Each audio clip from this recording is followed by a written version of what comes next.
এই যে বাড়িটা নদীর উপরে, এই যে ওই বাড়িটি যা আছে সব নদীর উপরে। তা নদীর উপরে যখন চলে যায় তখন এটা দখল না? হ্যাঁ, দফল তো সরকারি নদী। যেটা নদী সরকারি, সেটা জায়গা বিক্রি হলো ভাই কিভাবে? কিভাবে বিক্রি করলো কি ভাই? অনেকে আছে কয় আমার জায়গা বেচছে। নদী দেখুন নাই, এটা তো আপনার ময়লা ড্রেনে খাল হয়ে গেছে গা। আমারই জায়গা ধরেন নদীর পার আছে, তো আমার জায়গা তো আমি দখলে যাবই। বালু ফালা এটা বর্ষে বইরা চাপায়া উনি বাউন্ডারি দিয়া উনি পলট করে বিক্রি করে গেছে। গলা টিপে একটা নদীকে হত্যা করছে।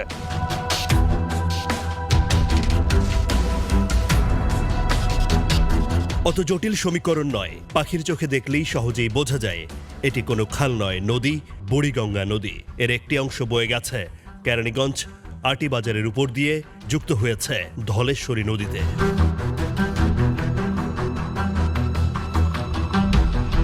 এই জায়গাটা কি নদীর উপরে না? না